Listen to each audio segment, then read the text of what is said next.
I tested over 500 hacking tools and found 13 that should genuinely be illegal. Tools that map a company's entire network in minutes, bypass two-factor authentication on most websites, finds every exposed webcam on Earth, and one tool that turns a single phone number into someone's complete digital identity. We're going to walk through them the way an actual attack unfolds. Find the target, map their weaknesses, break in, own the network. Quick disclaimer, this is for educational purposes and ethical authorized hacking. Unauthorized use is a federal crime. Let's start with the tool that proves the internet you live on isn't private at all. Shodan. Most people think Google is the biggest search engine on the internet. Google indexes websites. Shodan indexes devices. Every router, every webcam, every smart fridge, every hospital MRI machine, every industrial control system, every traffic light controller, every water treatment plant someone forgot was connected to the internet. Open it right now and type webcam. You'll get thousands of live webcam feeds worldwide. Living rooms, parking lots, factory floors, all accessible because the owner never changed the default password. Type default password and you find devices still using the credentials they shipped with. Type log4 shell and you find every server still vulnerable to one of the worst exploits of the last decade, years after the patch was released. A serious operator can map an organization's exposed assets in about 10 minutes, and the second they do, that organization has lost the first move in any future attack. You found something interesting on Shodan. Now you want to know everything about the people behind it. That's where this next one lives. Maltego. You start with one piece of information, an email address. That's it, a single email. You drop it into Maltego, click a button, and watch a spider's web of dots start drawing itself across the screen. The email connects to a Twitter account, the Twitter to a personal website. The website lists a phone number. The phone number connects to 2 more email addresses. Each new dot finds more dots. Family members appear.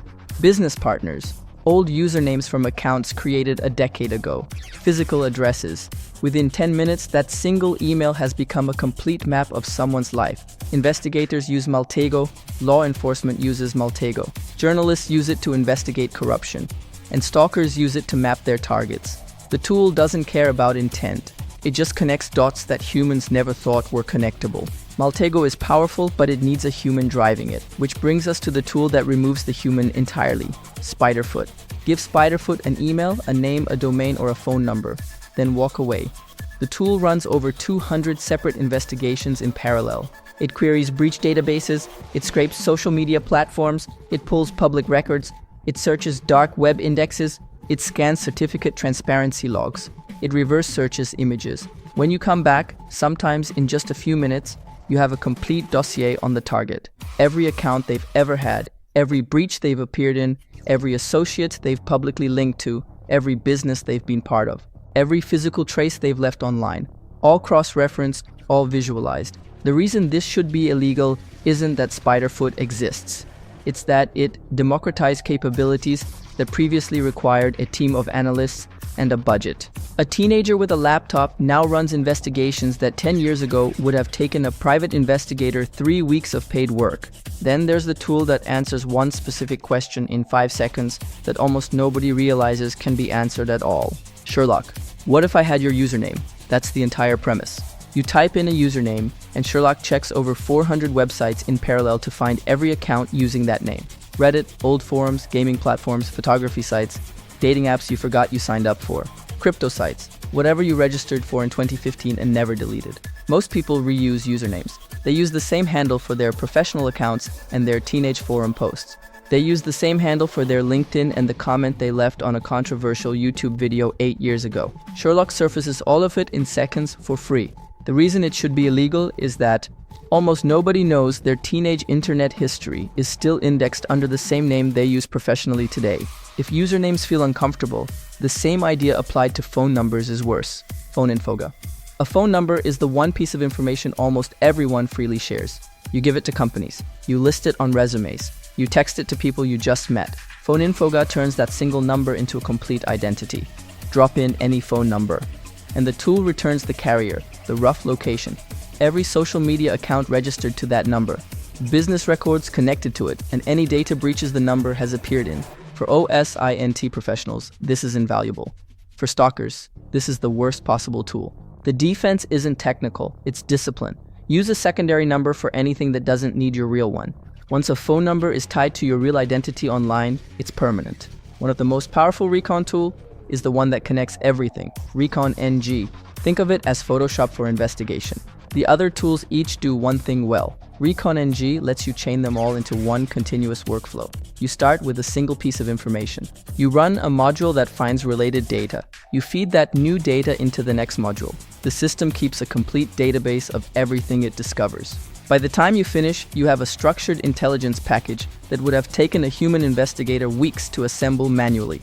The reason it should be illegal is that it turns disorganized people research into industrial-grade intelligence gathering, for free, with no oversight by anyone who wants to run it. This is opening your eyes. Hit the like button. It tells YouTube to push this to more people. Drop a comment with which recon tool you didn't know existed. Now we shift from finding the target to finding every weakness they have. The first one makes companies look exactly as exposed as they actually are. BBOT. One word matters here: recursive. You feed BBOT a single company domain. It finds every subdomain that domain has. Then it takes each of those subdomains and finds their subdomains. Then it does it again. The tool keeps spreading outward until it has mapped the entire external footprint of the organization. A medium-sized company might think it has 1,000 subdomains. BBOT often finds 2,000. The other 1,000 are the ones the company forgot about. Old staging servers from 2019.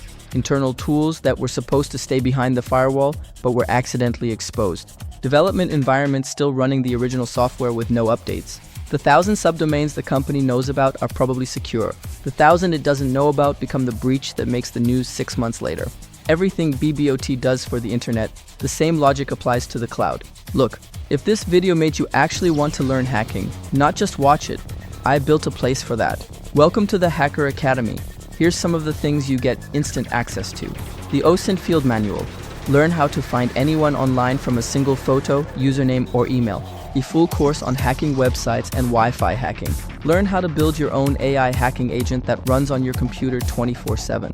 The full beginner to pro hacking guide. And the pro hacking cheat sheets I personally use every single day. For $9 a month, you get lifetime access, locked at that price point. You can check it out via the link in the description.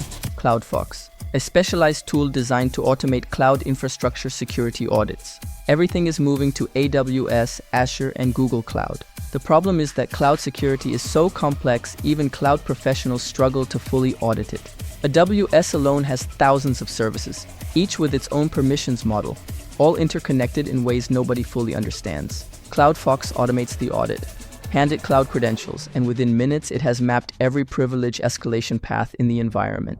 This account has access to that bucket, which contains credentials for that database, which gives access to that admin account. CloudFox doesn't just list problems. It traces the entire attack chain from where you are to where the keys to everything live. The cloud equivalent of having Google Maps for an attack you haven't started yet.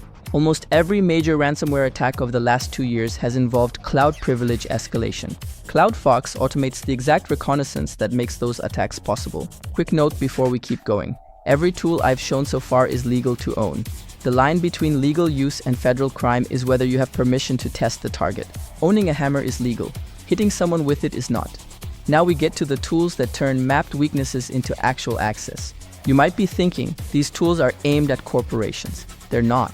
They're aimed at anyone whose data is online. That includes you. Most companies treat two-factor authentication as their last line of defense. The next one makes that promise meaningless. EvilGinx 3. A sophisticated tool built to bypass even the strongest two-factor authentication. Two-factor authentication is supposed to protect you. Even if your password leaks, the second factor stops the attacker. EvilGinx 3 was built to defeat exactly that protection. Here's how the attack actually plays out. You get an email that looks completely normal. You click the link. The site that loads looks exactly like the real Microsoft login page, because behind the scenes, it's secretly forwarding everything you type to the real Microsoft. You enter your email. You enter your password. Real Microsoft accepts both and sends a two-factor prompt to your phone. You approve it because you think you're logging in normally. Real Microsoft sends back the session cookie that proves you're logged in. EvilGinx catches that cookie as it passes through the fake site. The attacker now has a fully authenticated session for your account. They can log in from anywhere, bypass two-factor entirely, access everything until the session expires. This is the tool behind a large share of modern enterprise breaches. The defense is passkeys or hardware security keys, which cryptographically tie your login to the real Microsoft domain and refuse to authenticate to anything else. If Evil Ginks attacks the people, this next one attacks the websites themselves. Kaido, the next generation of web application security testing. For 15 years, the dominant tool for hacking web applications has been Burp Suite. Kaido is the first credible challenger. Both tools do the same thing.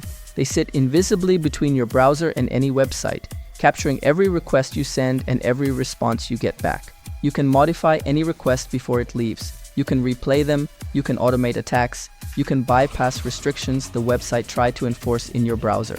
This is how almost every modern web application gets tested or attacked. Kaido is faster, has a cleaner interface, and lets multiple testers work on the same target in real time. If you're starting web hacking today, Kaido is the modern choice, and every login page, checkout form, and API is testable with this tool, including the ones you use every day. Stay secure.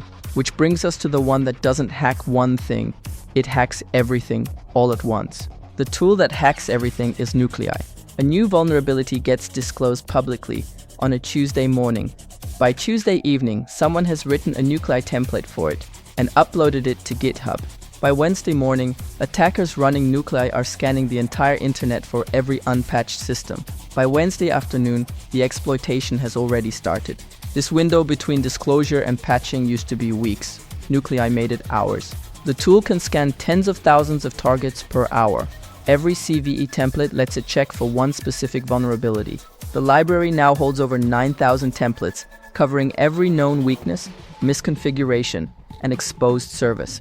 Whoever patches first wins. Everyone else gets compromised. The internet is now a real-time race between attackers running Nuclei and defenders trying to keep up. This next one is the tool that scares enterprise security teams more than almost anything else on this list. That next tool is Bloodhound. Picture a Fortune 500 corporate network, tens of thousands of users, thousands of computers, hundreds of permission groups. A structure built up over decades, where nobody fully understands who has access to what. Bloodhound ingests all of that, builds a graph, and runs a query called shortest path to domain admin. In under a minute, Bloodhound returns the exact path from any low-privilege employee account to total control of the company. Sometimes one hop, sometimes 5. A penetration tester who lands on a normal user account can, with Bloodhound, identify the path to controlling the entire company in a single working session. The same tool security teams should be using defensively is what ransomware groups now run as the first step after they break in. The Conti group ran it, the Revel group ran it, Lockbit runs it now. It's the first tool that touches a compromised network after the initial breach. The last one is the tool nobody talks about, but every professional has bookmarked. That final tool is CyberChef. After a successful attack, you walk away with raw data. Encoded passwords, base 64 strings, encrypted files, captured network traffic. You need to turn that mess into usable intelligence. CyberChef does it in a browser. You drag operations into a recipe like Lego blocks. Decode base 64, extract from a zip, decrypt AES. Parse a packet capture, chain them together visually and watch the data transform in real time. The classic example, you exfiltrate a file from a hacked server. It's base 64 encoded inside an encrypted zip, inside a custom encoding the company built. CyberChef chains those operations together and you see the result in 30 seconds. What used to take an hour of manual scripting takes one drag and drop in a browser. The tool was built by GCHQ, the British Signals Intelligence Agency, and published as open source because every analyst on Earth needed exactly this.